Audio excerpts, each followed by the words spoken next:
Bismillahirrahmanirrahim. Welcome to another exciting journey of learning mathematics with Book Time publication. Today we will learn something new and exciting in mathematics grade 1.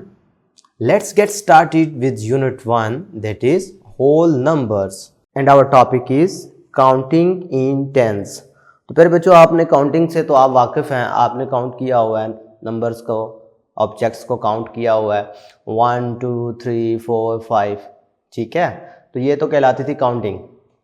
अब counting in tense क्या होता है? Counting in tense basically मेरे बच्चों हम skip counting भी इसे कहते हैं। क्या बोलते हैं?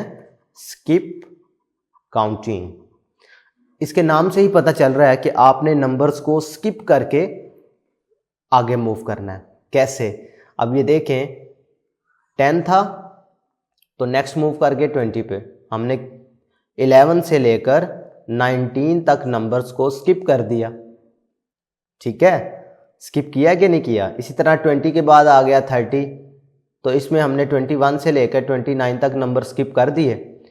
अब काउंटिंग इन टेंस होता क्या है? In the form of tens count करना। और इसका मतलब क्या होता है? आप हर आने वाले नंबर में 10 ऐड करके पढ़ रहे हैं, ठीक है। या इसको और आसान करने के लिए काउंटिंग इन टेंस का मतलब है कि इसकी टेंस प्लेस में आपने एक एक का इजाफा करते जाना। देख रहे हो, ये 10 था, ये 20 हो गया, ये 30, ये 40, ये 50। देख रहे हो, एक एक टेंस प्लेस में इजाफा हो रहा है। 60, 70, 80, 90 एंड 100। बात क्लियर है? तो ये आपने क्या किया? Counting in tens. इसकी एग्जांपल अगर आप देखें तो 10 रुपये का नोट आपने देखा होगा, ठीक है। ₹10 का नोट जो है, और आपने ₹100 का नोट भी देखा होगा, ठीक है। अब ₹10 के अगर आप नोट्स की बात करो तो प्यारे बच्चों, आप चेंज लेने के लिए अक्सर दुकान पे, शॉप पे जाते हैं कि जी अंकल चेंज चाहिए। तो आप 100 का जब चेंज लेंगे तो ये 10 वाले वो नोट्स आपको अगर शॉपकीपर देता है तो ये आपके पास कितने नोट्स आ जाएंगे? 10 नोट्स होंगे ना 100 के चेंज में। अब आप उसको कैसे काउंट करोगे? In the form of tens count करोगे, क्योंकि वो हर नोट जो है वो 10 रुपये वाला नोट है, यानी 10 रुपीज़ का नोट है। तो आप जब उसे काउंट करोगे तो in the form of tens करोगे। 10, 20, 30, 40, 50, 60, 70, 80, 90 एंड 100। बात क्लियर है?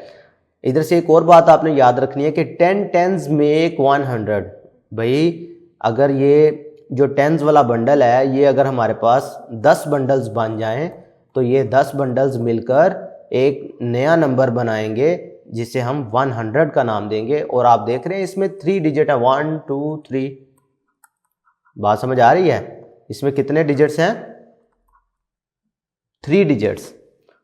तो ये पहला और सबसे छोटा 3 डिजिट नंबर है, ये भी आपने याद रखना है। ये आपकी इंफॉर्मेशन के लिए बात थी। मेन तो हमारा टॉपिक था काउंटिंग इन टेंस, ठीक है।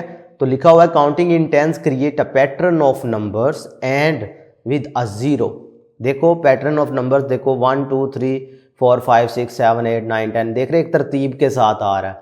ये सिर्फ आपको समझाने की हद तक लिखा हुआ है ताकि आपके लिए मज़ीद आसान हो जाए। आपने करना क्या है? काउंटिंग है और उनके साथ एक एक ज़ीरो लगा दिया, ठीक है। ये मैंने आपको 2 डिफरेंट मेथड से ये चीज़ क्लियर करवाई है। बात समझ आ रही है? तो काउंटिंग इन टेंस आसान कॉन्सेप्ट है। मैं उम्मीद करता हूँ आपको समझ आया होगा। आज के लिए इतना ही। अल्लाह हाफिज़।